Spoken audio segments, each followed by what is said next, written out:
Here we are again in Bradford with Gary, Slim Boy from the original Jazz Scorcher from Bradford. Welcome, Slim Boy. Thank you, thank you, thank you, thank you. Yeah, man, good.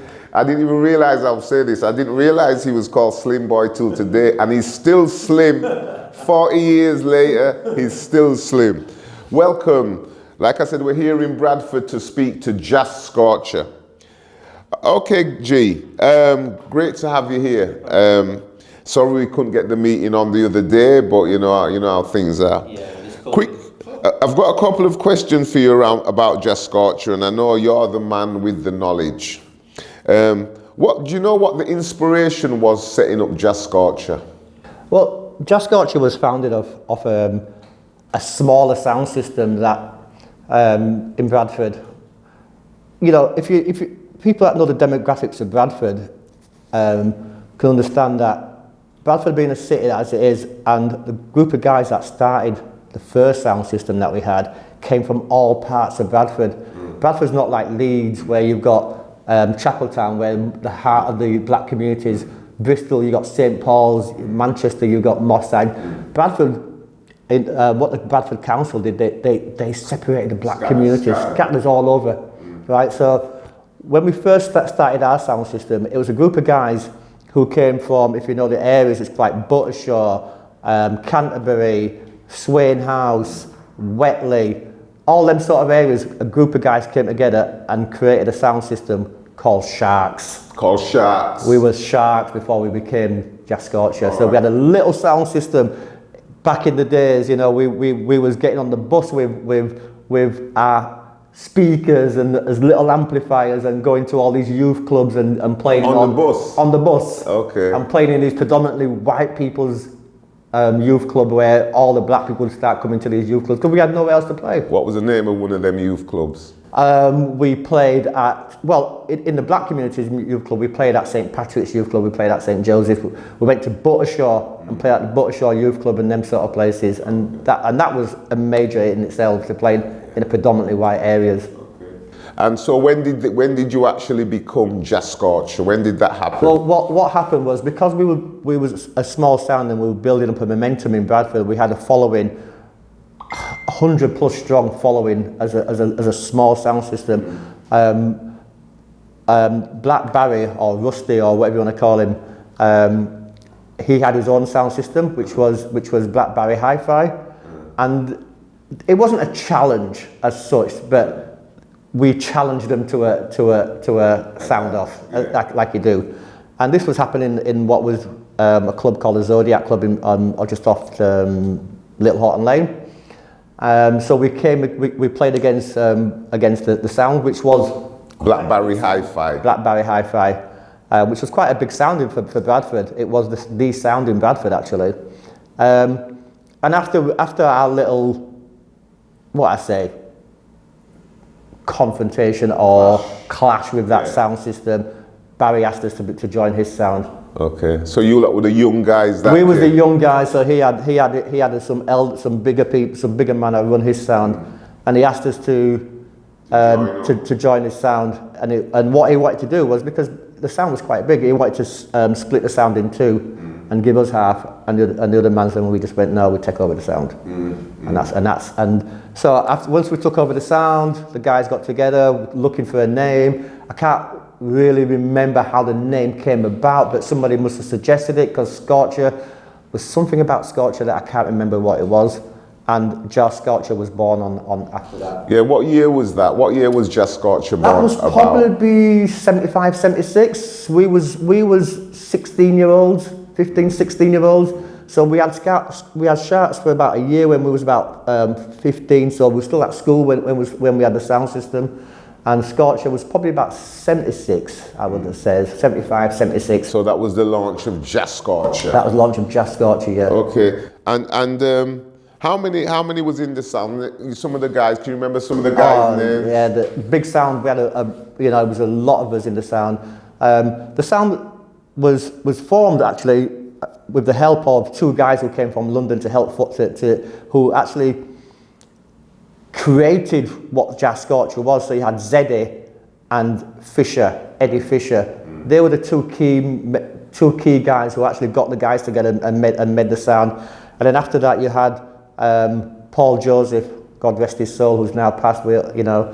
So we had Paul Joseph, who was one of the selectors. So Eddie was the selector, Paul Joseph another selector. Then we had the rest of the mans. Then we were the box carriers. We had the wire man. You know, in every part of the sound, everybody's got a position in that sound. A piece to do. So you had myself, Slim Boy. You had the two Robs, which is Big Rob and Little Rob, and now Little Rob goes off the name of Cooler. We all know him as Cooler now. Smitty back in the days, who's now Rockers, as we know him as Rockers now. We had David Dyer. We had Wally. We had John Harvey, Nelson Sorrento. Or Curly, back in the days was called Curly, now it's not what it's called, Roots. So let me see before I forget anybody, because I'll get murdered by the man if I don't remember all the names. Choochie, was Choochie anywhere then? No. No, so that was it really, I think. Who else have I said? Yeah, that was it. That was the man's name. Okay. Yeah. And when you were just Scorcher... Sorry. Go on. Can't remember. Colin Agard. Oh my God, he will kill me. Who? Colin Agard. Oh, Colin. Okay, okay. Sorry, Colin. So when you set up the sound, where did you used to play? What kind of venue? What youth clubs? What clubs did you used to play in Bradford? The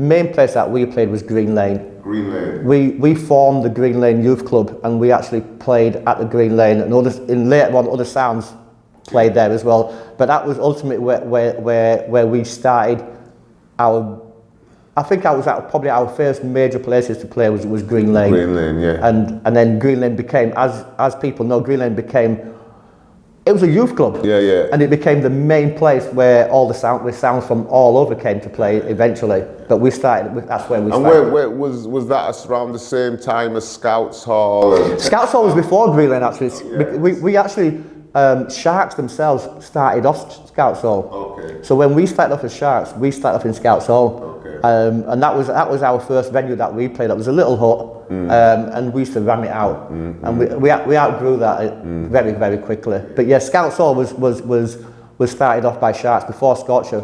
We was at Scouts Hall. And Textile Hall, I remember coming to Textile Hall. Right. Textile Hall. Well, as Bradford grew and things started happening in Bradford, a group of people got together and formed the Bradford West Indian Community Centre.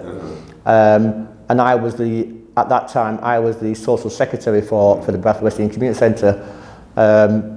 And we brought the sound in there. So the sound was a resident sound that was playing in there. So Scorcher, so we started off as Jazz Scorcher, we later dropped the name Jam, became Scorcher. So Scorcher was the resident sound in the Bradford West Indian Community Centre, and that's where we played most of our dances. Okay. So where did you had the sound in Bradford and you played quite regularly in Bradford. Did you play outside of Bradford, and where did you play, and and can you name some of the sounds you played with back in them days? Yeah, we was a travelling sound. We travelled. We played everywhere. I mean, Vent Street. We played in Nottingham, Loughborough, Leamington Spa, which was, for some reason, was a big area where a lot of sound systems played in Leamington Spa. We played in Birmingham. We played London, Luton, Liverpool. I think Leeds. Yeah, Leeds was our hometown. Leeds was we lived in Leeds. But yeah, I think there was not a big city that had a black population that we didn't play in. I don't think we went to Bristol because that's distance, man. Yeah. But yeah. Yeah, and can you remember some of the sounds that you played? Because you must have faced up. Yeah, we played Coxon himself. Played Coxon, Quaker City, Earth Rockers.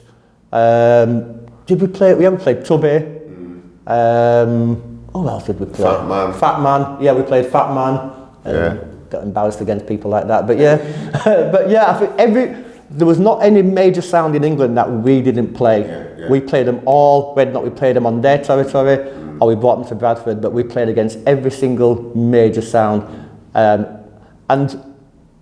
think if everybody can remember the big incident that happened at Venn Street. We were playing then against Quaker City.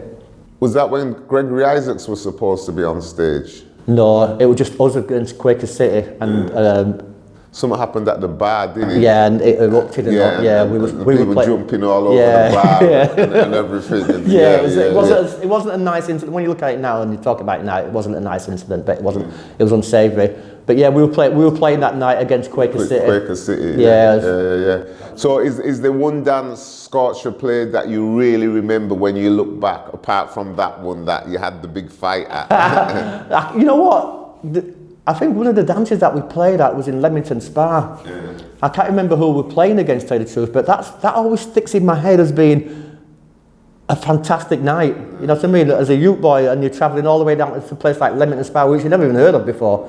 You know, and playing against, who did we play for? I think it was either Fat Man. It was a big sound that we played against that night, and the place was rammed. We took down 3 coach loads down there. And the one thing about our sound, and apart from being a big sound and apart from being a popular sound up north, a lot of the southern sounds, or further down the line, wanted us to come because we carried. Quite a few. There was never less than a coach load following that sound system. So everybody used to follow Scorcher, didn't it? It's like the whole of Bradford was coming. We was well supported as a group, as a sound system, and it was a group of people that came together and just brought people along with them. You know, because wherever we went, we brought a crowd.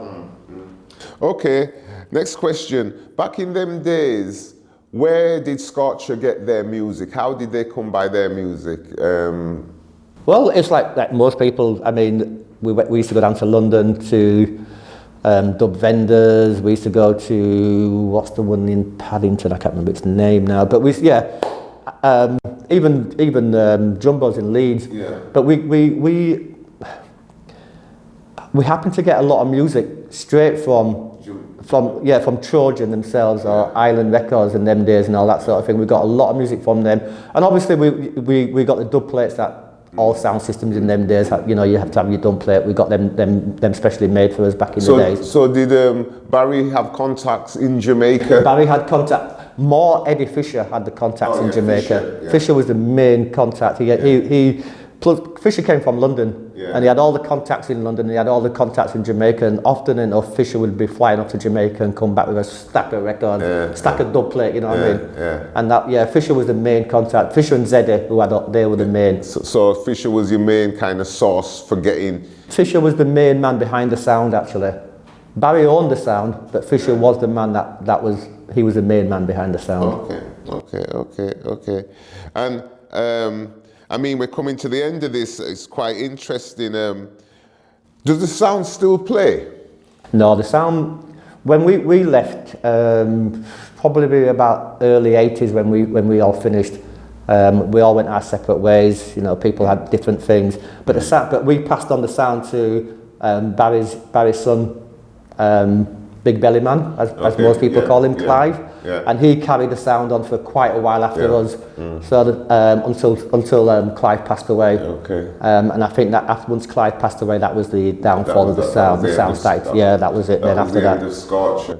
Man, Scorcher created enough vibes, and like you said, Scorcher was a sound that would play with everybody. So even in Leeds, you know, there might be a big sound coming up, but Scorcher would play. I think that was again because Fisher's contacts as well. Definitely. You know? And because, you know, we wasn't afraid of anybody. You know, you got the sound culture. It's all about clashing, isn't it? And as Scorcher, we thought that we could take anybody on, and that's. Maybe we couldn't, but we thought that we had the weight, we had the boxes, we built boxes every day. We was building boxes every day. We was travelling down to every week. We were travelling out to Derby for a different next piece of valve amp or something like that. You know, and you know, I don't know if people remember sound systems back in the days, but you know, you had the valve amplifiers, and not every man could actually was allowed to carry the amplifier. You know, I mean, only certain man could actually, just in case. Yeah, you could afford to drop that. So there's only certain man that could carry the amplifier. It's not like you carry the amplifier. It was like, no, that's his job, that's his job, that's his job. Okay, thank you for that, Slim Boy from just Scorcher, then becomes Scorcher from Bradford. Really good to hear your story. And we'll get back to you. I hope when we have the event, you can be on the event and take any questions that anybody's wanting to put to Scorcher. But thank you for your time. Respect. That's great. Thank you. I'd just like to dedicate this to my boy Paul, who's now passed away. You know, we love you. Yeah. So there we are. There you have it. Just Scorcher, Bradford. Windrush, remembering the man them. Thank you very much to Slim Boy and the Scorcher crew.